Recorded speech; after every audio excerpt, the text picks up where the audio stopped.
Hello friends, welcome to my YouTube channel. आप देख रहे हैं परफेक्ट टीचिंग। अगर आप हमारे चैनल पर नए हैं तो हमारे चैनल को सब्सक्राइब जरूर कीजिएगा। चलिए आज हम पढ़ेंगे अभ्यास 2C। अभ्यास 2 सबसे पहले आप अभ्यास 2B नहीं पढ़े तो अभ्यास 2B का लिंक डिस्क्रिप्शन में दे दिया, आप जाकर पढ़ सकते हैं।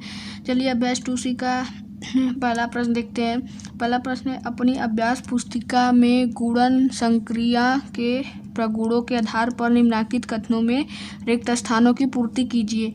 यानी इसमें रिक्त स्थान जो खाली है उसको पूर्ति करना है। तो पहला प्रश्न दिया है 468 इंटू 0, यानी इसमें गुणा करें तो इसमें ये दिया है कि किसी भी गुणा में अगर शून्य आ जाए तो उसका आंसर हमेशा शून्य ही आता है।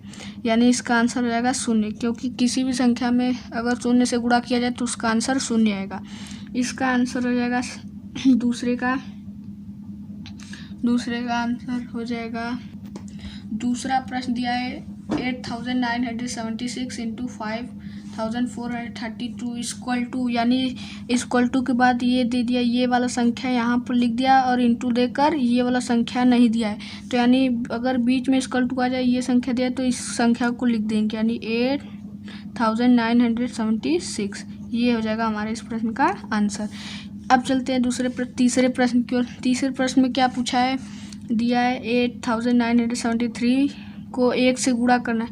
यानी किसी भी संख्या में 1 से गुणा किया जाए तो उसका वही संख्या प्राप्त होती है, उसका उत्तर वही संख्या प्राप्त होती है। ये हो जाएगा हमारे इस प्रश्न का आंसर।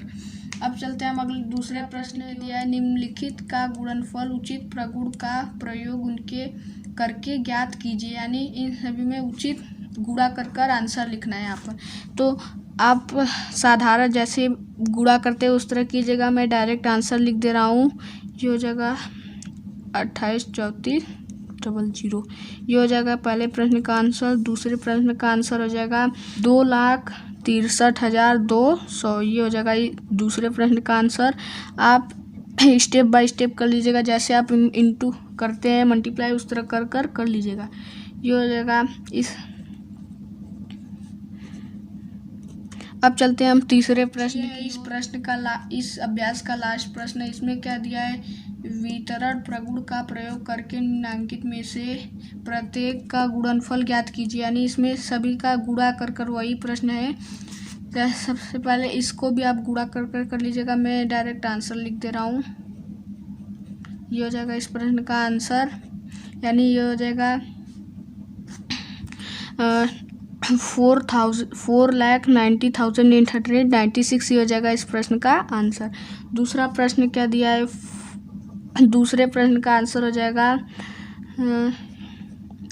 ये हो जाएगा इस प्रश्न का आंसर। इसमें भी क्या करना है, ये हो जाएगा 4,35,128। ये हो जाएगा इस प्रश्न का आंसर।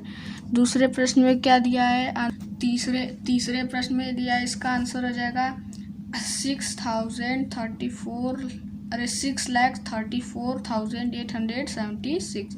ये हो जाएगा इस प्रश्न का आंसर। लास्ट प्रश्न का आंसर है कि 2801। ये हो जाएगा इस प्रश्न का आंसर। आई होप कि आपको ये वीडियो पसंद आएगा। अगर पसंद आएगा तो प्लीज़ यार, आप लोग मेरे चैनल को सब्सक्राइब नहीं करते हो, वीडियो देखते हो पर सब्सक्राइब नहीं करते हो, प्लीज़ हमारे चैनल को सब्सक्राइब कीजिएगा और लाइक ज़रूर कीजिएगा। तब तक के लिए टाटा बाय बाय।